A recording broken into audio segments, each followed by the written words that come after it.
Alrighty guys, I guess we're going to do this Wards Airline radio next. It's a little Bakelite set. I think I paid $5 for it. It's missing the back and it's quite dusty and dirty inside.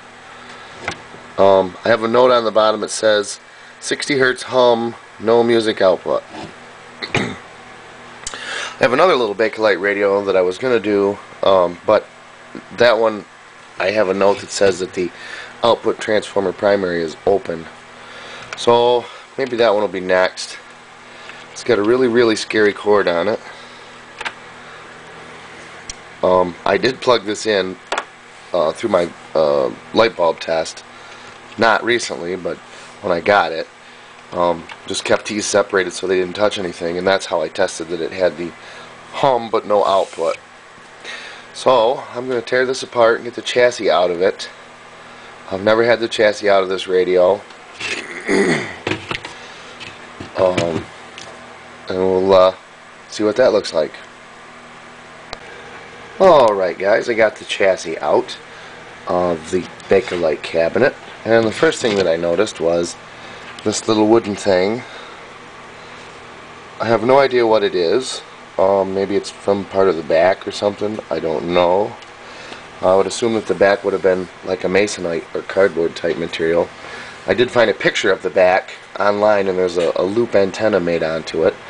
So I'll probably try to make some kind of a back. I don't know. I won't be able to make an antenna. The cabinet is in really nice shape. It needs to be cleaned up, but I didn't see any cracks in it or any chips. But I will get some of my favorite Novus number 2 out and clean that up. Probably wash it with water first, because there's a lot of dust and dirt on it. Get the dirt and the grime off, and then I'll polish that with Novus number 2 later. Near as I can tell, there's a number right here on the chassis. It says 5d8-1. And I guess it's what they call an All-American 5. There's no power transformer. There's just 5 tubes. They wire all the filaments in series, and it comes out to about 110 volts. The tube lineup is a 35Z5, a 12SA7, a 12SK7, a 12SO7 or SQ7. I think it's an SQ7, and a 35L5 GT output. I think this is the rectifier, 35Z5. It's very dusty and dirty. It's got a little small speaker. Got a plastic piece over this. This wire, I believe, would have went to the antenna in the back, although this wire here is a mystery. So I turned the chassis up on its side here. Oh, and there's a rattle in one of the IF cans, which I'll have to probably take apart to find out what that is. Let's put this in the light a little bit here. This green wire looks like it was added at one time to this tube here. So we'll have to see what that is. Maybe that's somebody's attempt at a ground terminal or something. But this is a live chassis, or a hot chassis radio. One leg of the power cord goes directly to the chassis. For safety's sake, it's probably best to put a polarized plug on there, just so that you don't accidentally put the hot lead to the chassis. So testing this is going to be a little tricky. I won't be able to use my oscilloscope because I don't have a isolation transformer, but I don't have one of those yet. And you can't use a variac, because a variac is basically just an auto transformer. There is no isolation between the input and the output. They're both the same winding. But anyway, it doesn't look too complicated. There's some strange looking components. I believe they call these dog bone resistors. And these larger ones are kind of funny looking. They look like a wooden dowel, but I'm guessing that those are resistors. There's a smaller looking one there.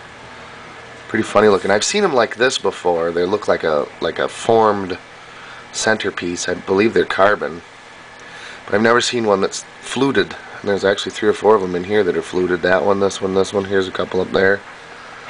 So Near as I can tell, this is about a 1941. I'm not positive on that. There's nothing on Nostalgia Air about this particular model. I'm guessing that this is not the model number, the 5d8-1. I'm guessing that that's just the chassis number. And the nearest schematics that I can find, I found by reading some online message boards. This is the Montgomery Wards model 93 WG-510, and I think this is the same schematic. I haven't gone through the radio yet to verify the values. The only thing that's different with this is it has a phonograph in it and a tone control. And then the guy who had found this schematic said that the Wells Gardner model 5D2 was closer. And I think, in looking at it, they look like almost exactly a carbon copy of the... Oh, get the camera over here.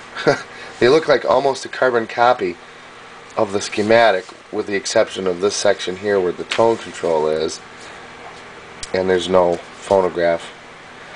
But the chassis layout is different on this Wells Gardner radio. The chassis layout looks almost the same on this radio here, the 93 WG-510, as what I've got.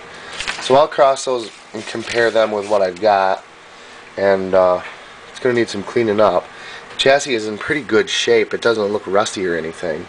So I guess the first step will be clean up.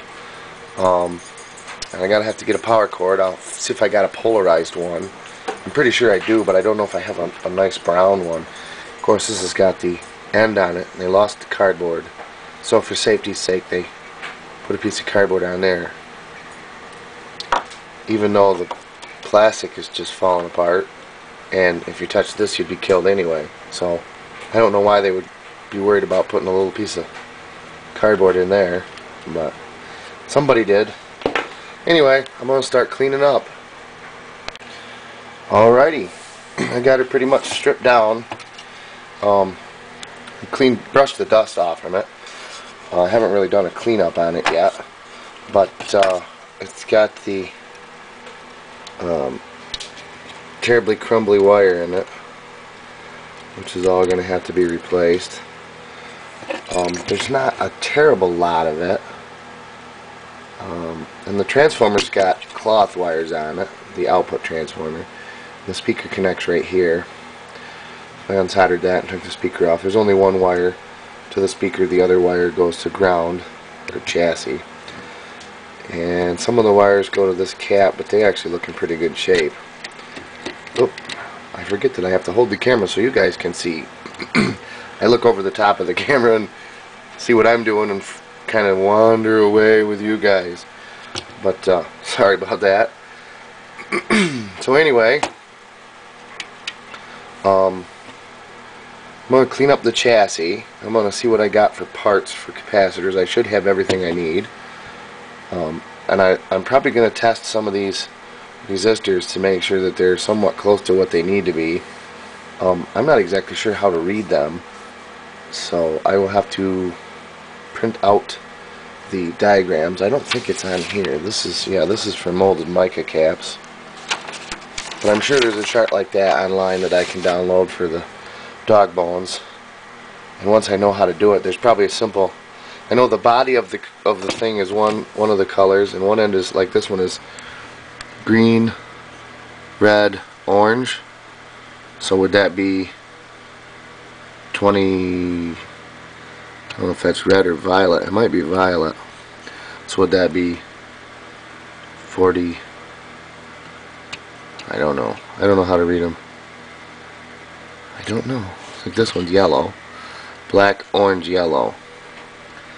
So does that mean it's 1, 3, 13, 130K? Or is the yellow one first? So I will have to go do some research and figure out how to read those, because I've never run across those before. And I still got to figure out what that rattling sound is inside the IF can. I'm hoping it's not bad, but this looks dented, like maybe somebody dropped something on it. So I'm hoping it didn't smash the ceramic piece, but I'm guessing that that's probably what happened. And if that's the case, we'll have to get the super glue out and fix that. But I'm probably going to have to pull both of them apart anyway, because they have nasty rubber coated wiring on them that's all crumbling apart. So, onward ho.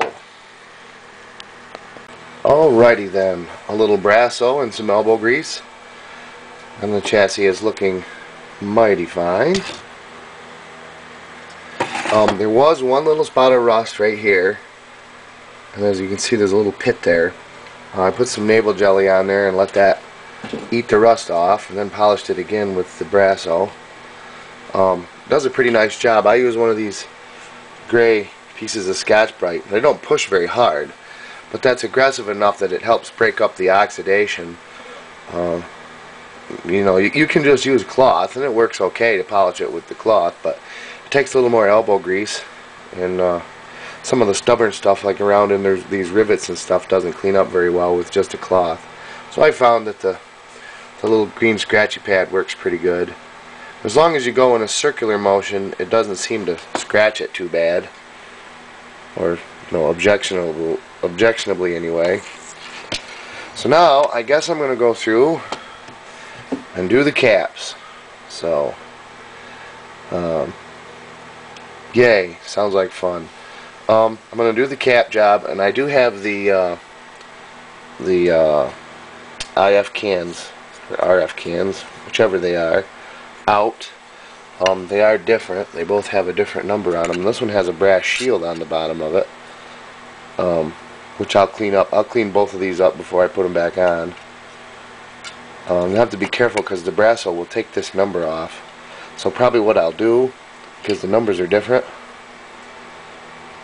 and this one has the brass thing, but if this were to come off, and you might get them mixed up, I'll probably just do one at a time. I'll clean one up. I'll rework the wiring and everything on it, check the caps inside if there are any, check any resistors that are in there, clean it all up, install it, then clean the other one up, just to be on the safe side. Because without an actual true schematic diagram for this thing that I know works for the radio, I'd hate to get something messed up, because I wouldn't know how to put it back. I'm not knowledgeable enough yet about the different circuits to know how it goes without a drawing or a picture or something. So I'm going to go on ahead and do the recapping and check back with you guys in a few minutes. Alrighty, I've got some of the caps done. I actually got all the paper caps replaced and the electrolytic caps replaced.